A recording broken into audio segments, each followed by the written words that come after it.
अध्यात्म विश्व विज्ञान यूट्यूब चैनल पर आप सभी प्रिय मित्रों का हार्दिक अभिनंदन और स्वागत करते हैं। मित्रों, अध्यात्म विश्व विज्ञान यूट्यूब चैनल अध्यात्म विद्या के प्रचार प्रसार में अपना जैसे भी बन पड़ता है योगदान कर रहा है और इस योगदान का संपूर्ण श्रेय उस प्रेरणा को जाता है जिस प्रेरणा ने कर्मठता और सतत प्रयास के द्वारा इस विद्या को जन जन तक पहुंचाने के लिए संपूर्ण भारत का भ्रमण किया और विभिन्न ग्रंथों के माध्यम से, जिसमें सर्वांग योग महत्वपूर्ण है, प्रचार प्रसार किया। वे सद्गुरु भगवान श्री मायानंद जी चैतन्य और उन्हीं के केंद्रीय अध्यात्म विज्ञान शाला ओंकारेश्वर के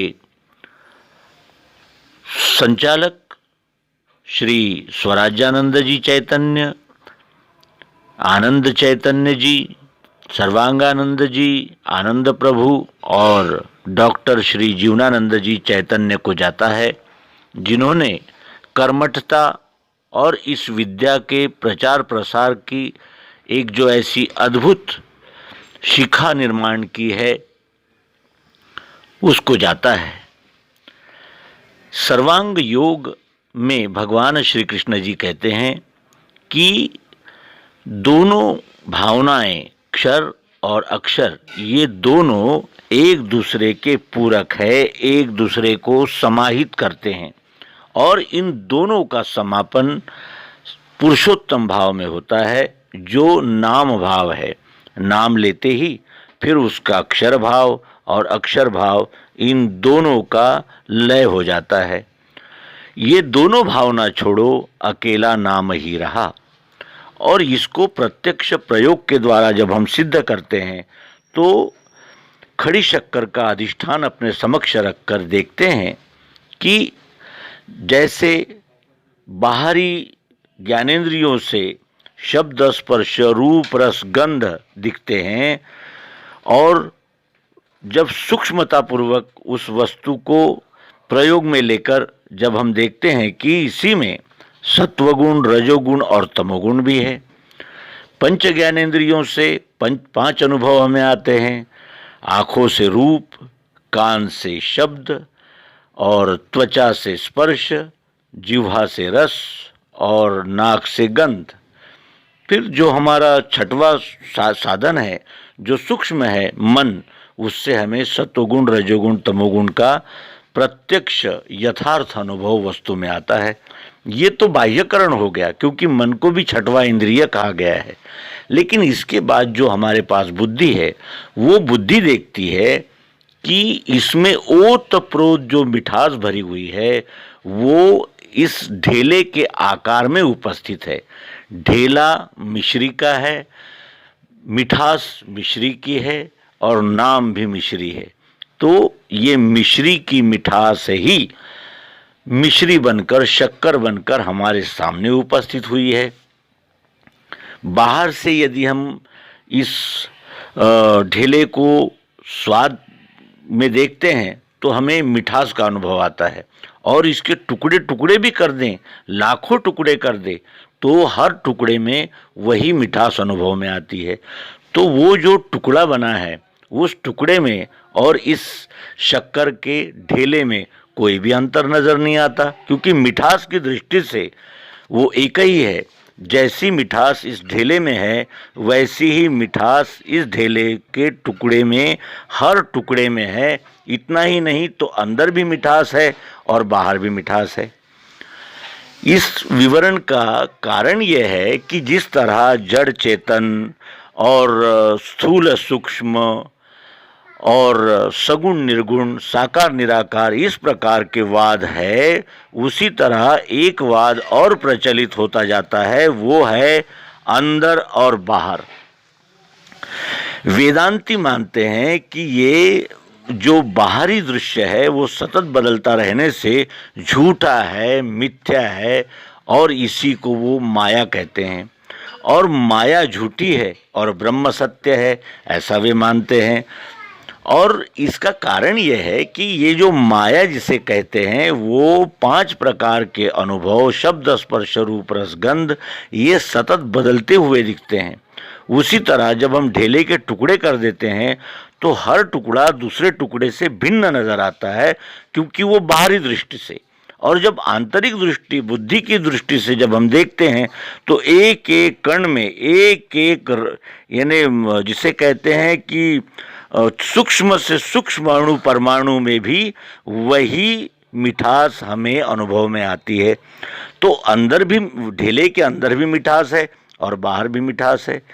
तो इसी प्रकार ये अंदर बाहर का जो एक विवाद चलता है वो भी इस प्रयोग के द्वारा निरसन हो जाता है। जैसे हम देखते हैं कि कोई भी वस्तु का सुप्त स्वरूप वो जड़ कहा जाता है, जड़ होता है, और वही वस्तु जब क्रियाशील हो जाती है तो वही वस्तु चेतन हो जाती है। सगुण यानी ये सभी गुणों को धारण करने वाली, यानी मिठास, शब्द, स्पर्श, रूप, रस, गंध रहने से ये वस्तु सगुण है। और ये मैंने आँखों के सामने है, हम इसे छू सकते हैं, चख सकते हैं, गंध ले सकते हैं, ठोक बजा के इसमें व्याप्त शब्द का अनुभव ले सकते हैं, तो ये साकार है। लेकिन इसमें जो ओतप्रोत व्याप्त जो मिठास है वो निराकार है। यानी निराकार का अर्थ ये नहीं है कि झूठी है, निराकार का अर्थ है कि निरे निरे आकारों में ये अनुभव में आती है, इसलिए ये निराकार है। और निर्गुण है, क्यों? क्योंकि निरे निरे गुण इसमें व्याप्त है। इस प्रकार सगुण, निर्गुण और साकार निराकार, इस वाद का हम निराकरण करते हैं।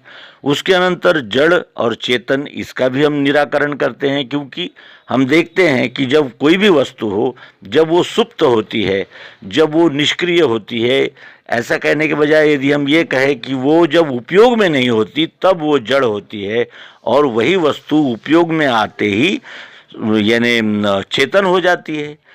लेकिन ये जो अंदर बाहर का जो वाद है, उस वाद के लिए एक जो प्रश्न उपस्थित हुआ है, जो कि हमारे प्रिय मित्र श्री राधेश्याम जी मीणा इन्होंने उपस्थित किया है। उनका ऐसा कहना है कि ये माया जो है ये बाहरी है और अंतरंग में परमात्मा है। तो यदि हम फिर इस अंदर बाहर के वाद में फंस जाते हैं तो उसका भी निराकरण करना आवश्यक होता है।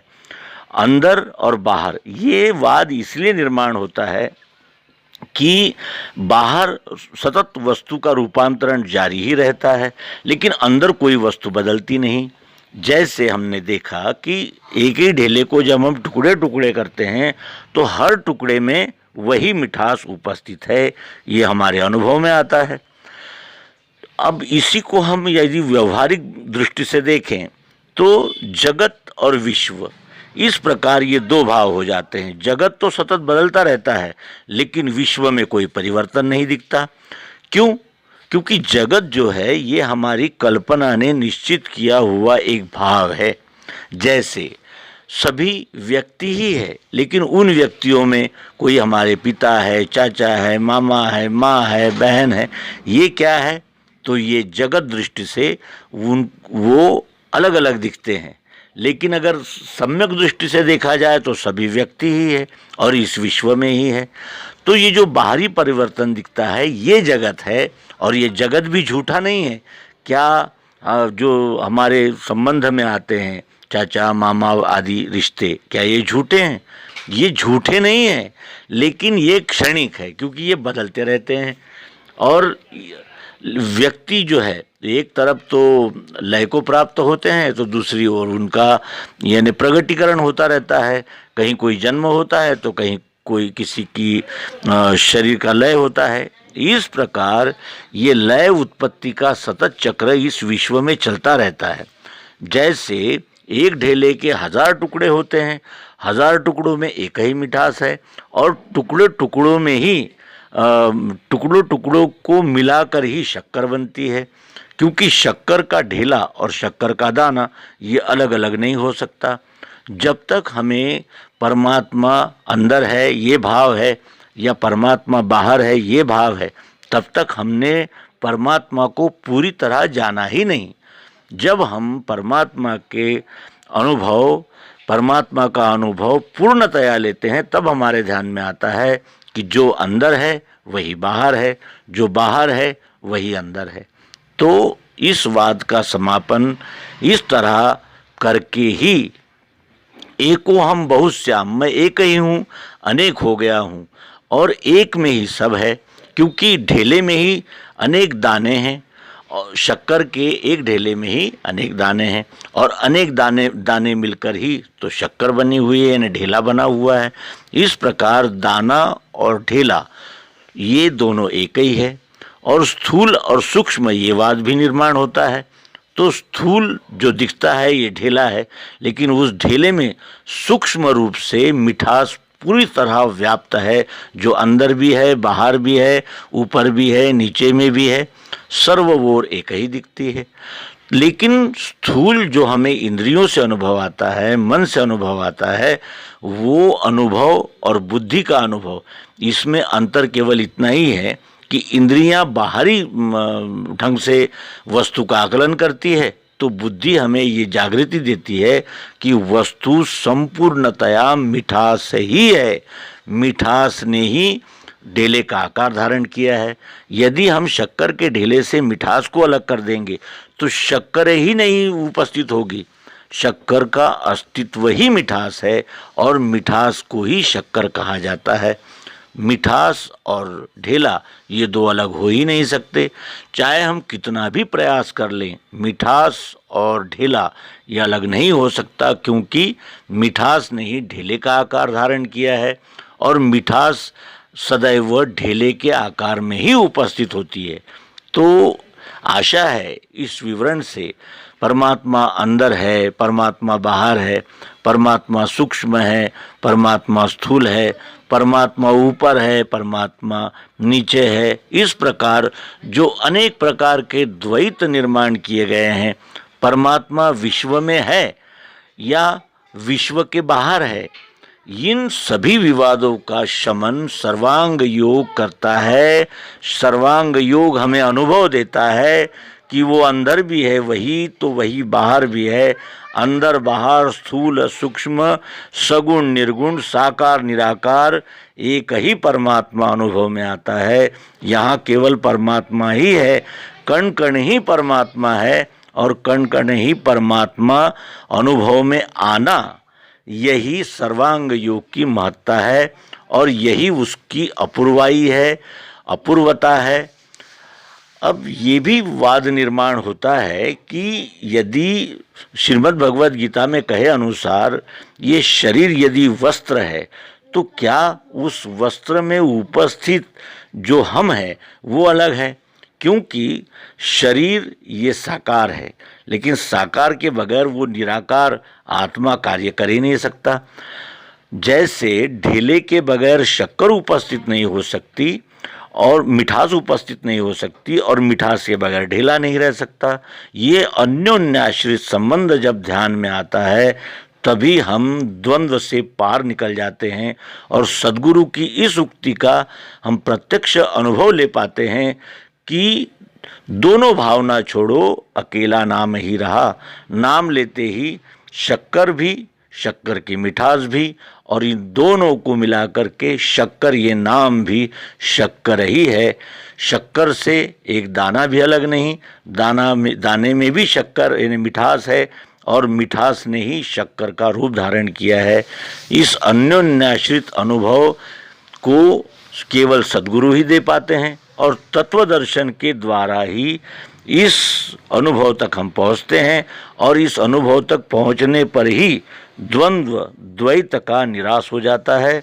ये द्वंद्व और द्वैत का निराश करना ही अध्यात्म विज्ञान का महत्व है, अध्यात्म विज्ञान की अपूर्वता है। और इसीलिए सभी मतपंथ संप्रदाय, जो कोई सगुण मानते हैं, कोई निर्गुण मानते हैं, कोई साकार मानते हैं, कोई निराकार मानते हैं, कोई अंदर मानते हैं, कोई बाहर मानते हैं, इन सभी शंकाओं का निरसन केवल सर्वांग योग सद्गुरु युक्ति द्वारा ही होता है। ये अध्यात्म विज्ञान, तत्व ज्ञान, जिसे हम कहते हैं कि सर्वांग योग, सभी अंगों का योग करके जब हम देखते हैं तभी हमारे सभी शंकाओं का निरसन होता है। आशा है इस निवेदन से हमें अवश्य ही अंदर बाहर के इस विवाद को सुलझाने में सहायता मिली होगी। आप सभी ने दिए हुए सहयोग, प्रेम, मार्गदर्शन और प्रेरणा का हार्दिक धन्यवाद व्यक्त करते हुए इस स्वल्प शंका समाधान को विराम देते हैं। नर्मदे हर, सद्गुरु भगवान की जय, विश्वरूप परमात्मा की जय। ओम शांति शांति शांति।